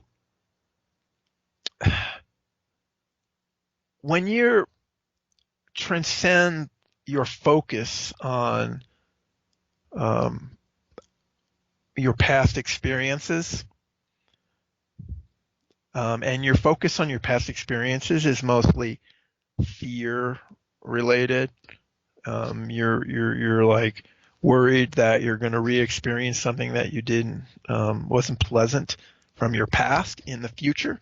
So once you stop putting most of your time into focusing on the past and projecting those fears into the future, like, oh, I hope that doesn't happen to me again.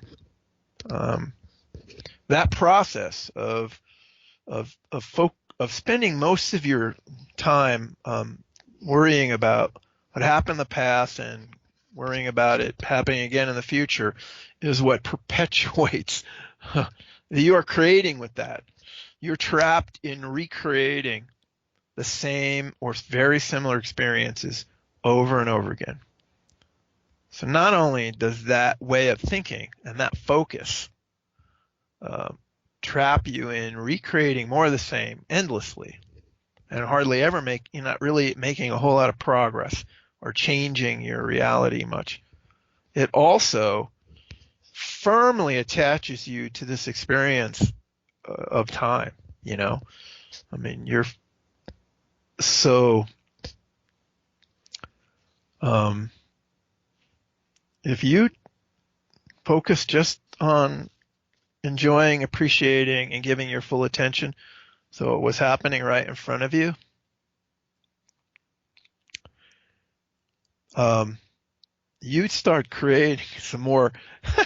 the the next present moments would start to evolve away from the sameness um, faster, and your perception of time would diminish, I think. And that's about all I have to say about that, because that hasn't been something that I've done a lot of thinking about. Um, Well, but that's fair but enough. yeah, but it's very clear that outside of uh, the illusion of the physical reality here in this universe, um, time as we know it doesn't exist. Um, Linear causality. Really, the idea of time is the idea of linear causality, that A causes B, that causes C, that there's a causation, that there's this progression of states, and the one state leads to the next state. Um, um, but that that doesn't really exist. It's an illusion. It's a perceptual illusion. I get into that in great detail, and apparently in a way that makes a lot of sense to most people, because I've gotten a lot of good positive feedback about that article, The Illusion of Time and Space. Um, but having said that, there is some sort of sequentiality um, in the greater reality, the reality from which these physical constructs are created. There is some kind of sequentiality, because you can move your point of consciousness in to any location in the infinite matrix of information that represents everything.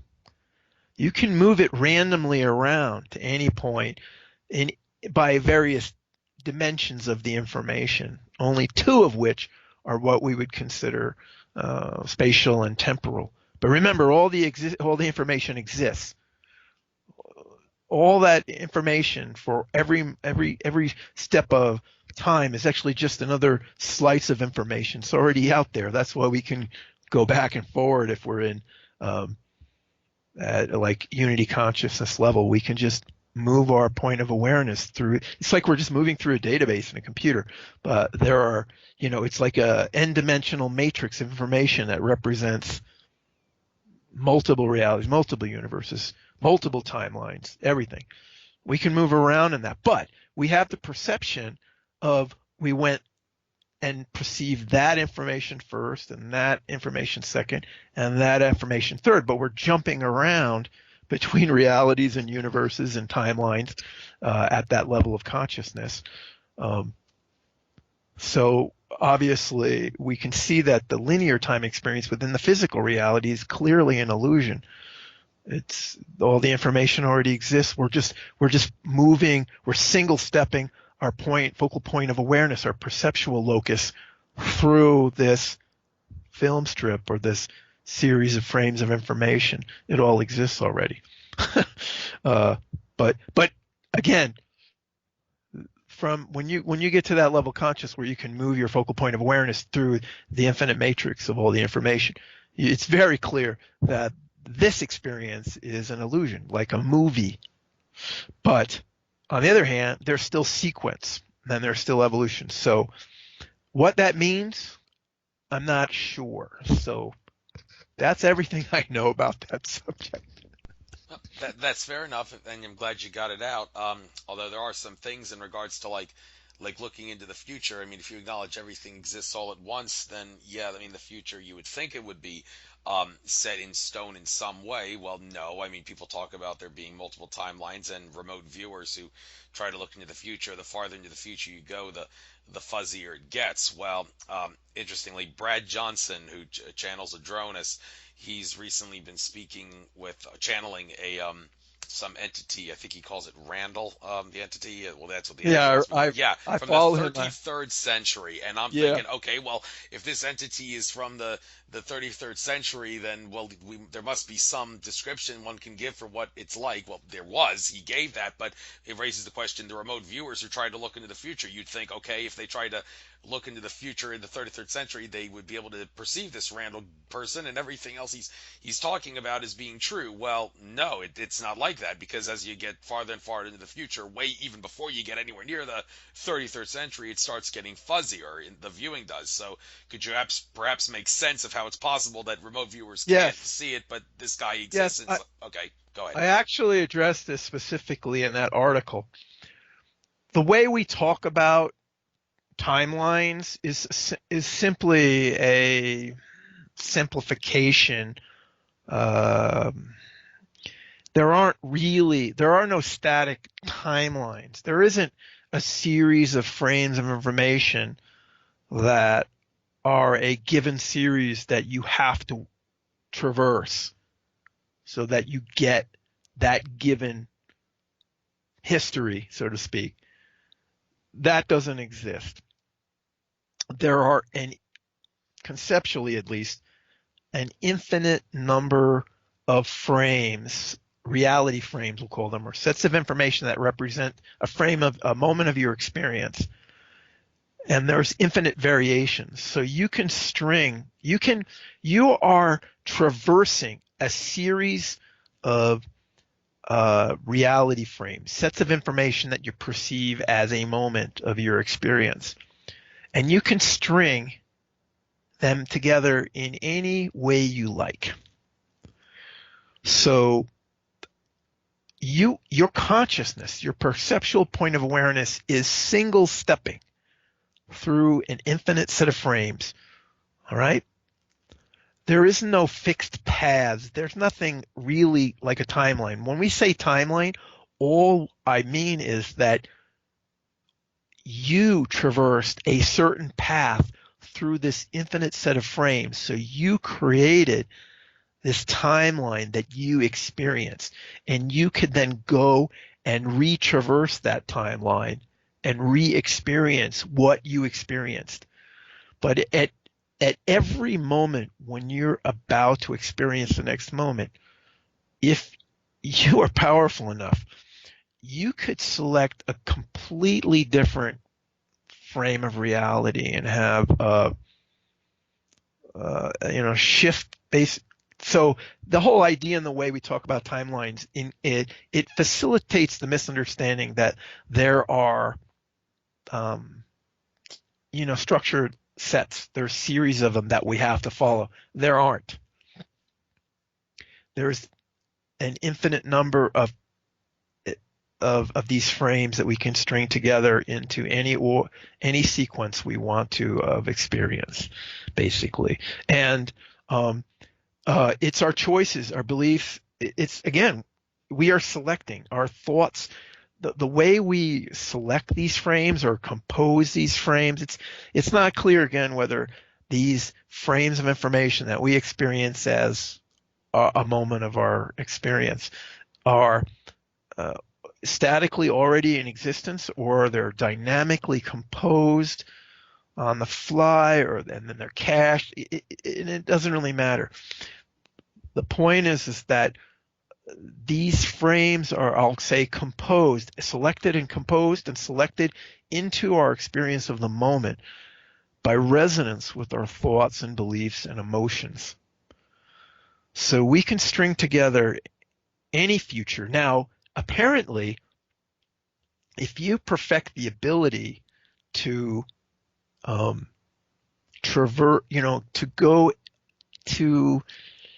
go into your higher levels of consciousness and be able to traverse the matrix, so to speak, in a nonlinear fashion outside of this constraint that we've applied to ourselves to create. We have applied a constraint to how we can navigate our consciousness so that it's done this way, and it creates this type of linear experience.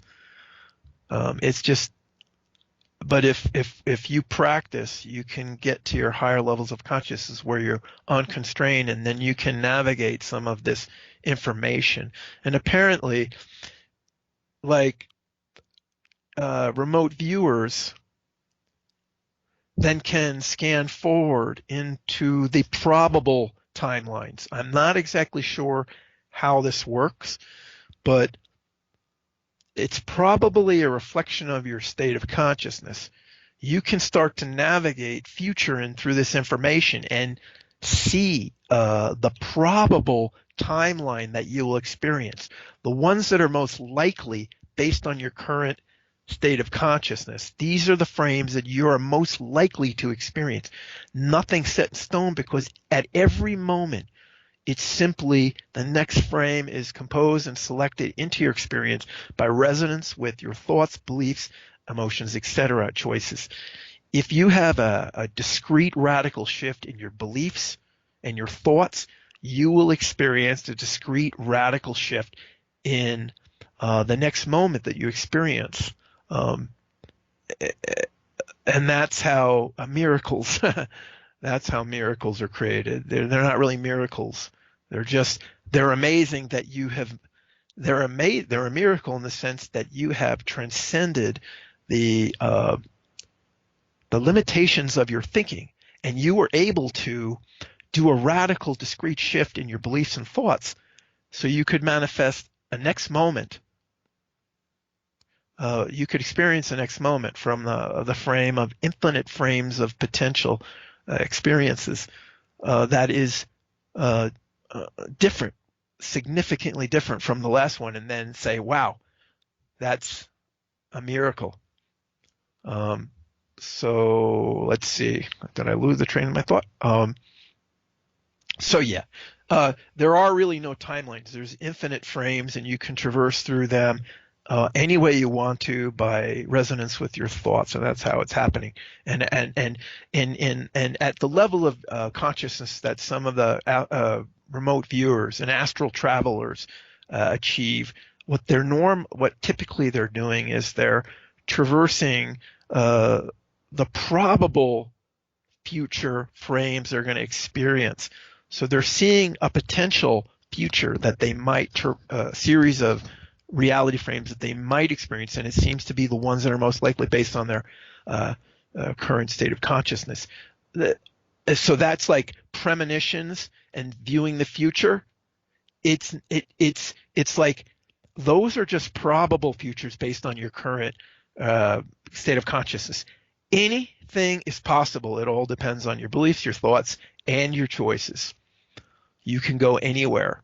So that's the big fallacy of uh, seeing the future or premonitions. In no way are they set in stone. No way at all. Any I of that make any sense? Yeah, I think that's very reassuring too. As a matter of fact, that they're not set in stone like that, because you have fate and destiny, whatever word you want to use there. It's a good thing, I believe. So, um, got about maybe 5 minutes left on this show, so let's maybe kill two birds with one stone here and finish it up. Very beginning of this interview, looking at your website, the subtitle "Reflections on Life, Self, and the Universe," we discussed self. I want to discuss the other two things now: life and the universe. Now, life. What is life, and what things that blur the line of what's life and isn't? Like mainstream scientists will say, all living things are made of cells. Cells, unique thing about them, they can replicate on their own without having to connect to some sort of a host. Well, if they go by that definition, then a virus, even though it appears to be alive to anyone who would have to guess, oh yeah, virus has got to be alive, just like it does. Well, no, it can't. First of all, it's smaller than a cell, and it can't replicate itself like a cell can.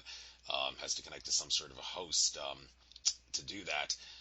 But what about other things that blur the line, like maybe crystals? Some people say, for all intents and purposes, crystals are living rocks. Well, how do you determine where the borderline is between life and what is not life in that regard, and the universe thing too. Why do you choose to use the word universe and not multiverse? Some would assert multiverse is more higher consciousness than universe is, so it makes more sense to use that term. Not trying to pick on you, just pointing out Yeah, that yeah, choice yeah. makes That's a the most perfectly good sense. point. Yeah, It's a little confusing. yeah. So what is universe versus multiverse? That debate to Okay, you, and also so life. What is life and not life? So let's finish up on that note. because we invented the term universe much earlier, before maybe the ideas of that there are multiple universes and beyond. Um, then we had to come up we had to come up with other terms to represent collections of universes and collections of universes, right? But really, if we were going to do it over from scratch, we would have reserved the word universe to mean all of it. Being uni is one, but we now stuck with this strange thing. So we're forced, even though universe might be the right term to refer to all that is, whether that's a collection of universes or a collection of universes. It might have been good to use the word universe to cover the whole thing, and then use different terms to cover the little parts.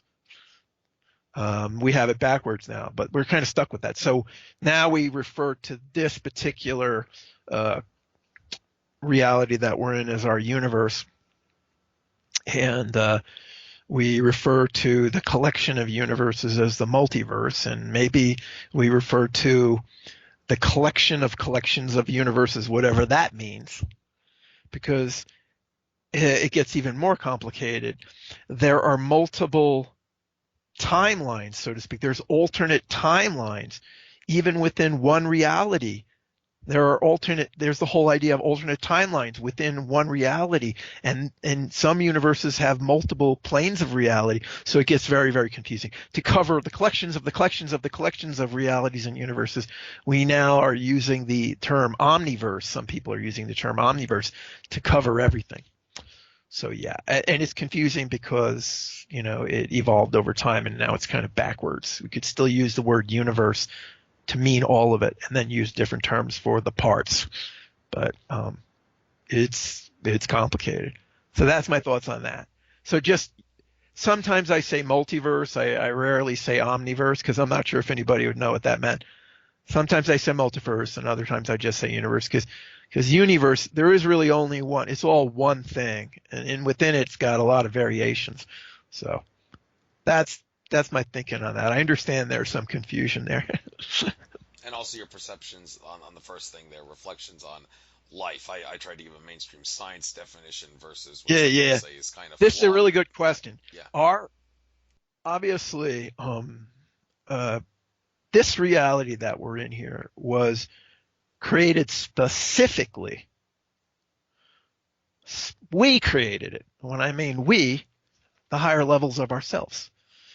Some higher levels of ourselves conceived of the idea of this reality, this universe, which was, what would it be like if we completely forgot that we were creators and that we are just pure consciousness and we are creators and we're all a part of the one consciousness? What if we completely forgot that? What would that be like? I'm sure that would be immensely interesting. Let's figure out how to do that and let's experience that. We could learn a lot from that. And that's my understanding of what this particular reality we're in. So we intentionally created so we'd forget. And we put a lot of structures and devices in place to make that happen. I've been writing about this. I'm continuing to write about this. I'm in the middle of writing an article called Constructing the Separation Game. One word for this kind of reality is the separation game, because what if we forgot what we were and we all thought we were separate and alone and little bugs that could be squashed at any moment? Limited little things. So it was a challenge to figure out how to construct. Many of us thought it was impossible. Higher levels of ourselves thought it might be impossible. We figured out a way to create a reality where we completely forgot. So our perspective here in this reality is intentionally very limited, and therefore our understanding of life is extremely limited. And, right, we think it's got something to do with, hydrocarbon biochemistry or something like that. Yeah. Well, it's very short-sighted, very limited, because in the big scheme of things, it's every possible there's forms of life in every possible variation you could imagine. So yeah, and ultimately, from a certain perspective, everything is alive, because everything is really consciousness. There is a degree of consciousness to everything. So in a sense, everything is alive. So it's just a matter of how you define that term. And the way we define it now in our very limited perspective is extremely narrow. And so really it's all, and really, like I said, from a certain perspective, it's all life, because really there's only consciousness. And then there's constructs that consciousness gets to experience. Well, And all the constructs are, they're all constructs of consciousness. It's like, yeah, go ahead. You got a thought? yeah, some people would say consciousness isn't really where it's all at.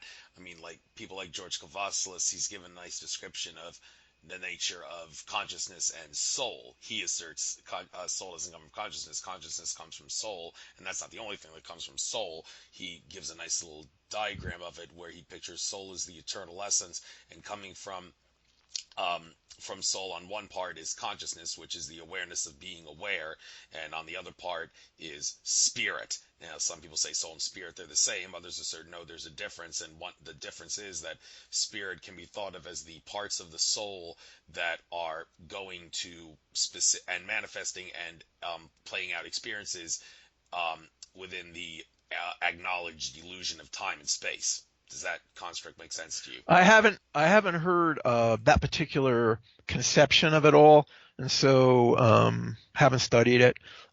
There's a lot of ways to. There's certainly plenty of ways that you could conceptualize this thing, and none of them are necessarily absolutely right or absolutely wrong.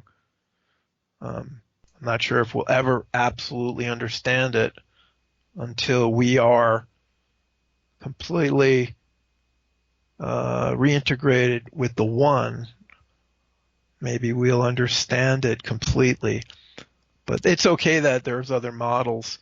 A lot of times when you get down to the different models and you really compare them, you might find, oh, they structurally look different, but functionally they're pretty much the same thing.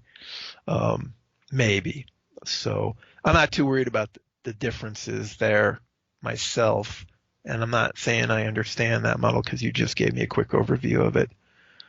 So I'm not sure if it matters, but I don't think it does, because everybody's got a different view and a different take and a right. different perception. So to The answer that main question, thing is that something closer to consciousness, something non-physical, something outside of time and space, something related to consciousness is really the fundamental essence of existence, and that everything else is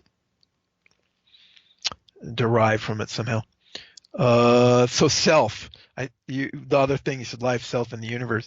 well, we already went into that at the beginning, the whole service to self versus service to Yeah. others thing. So Well, if there's yeah, anything else, just finish it up and add it. yeah.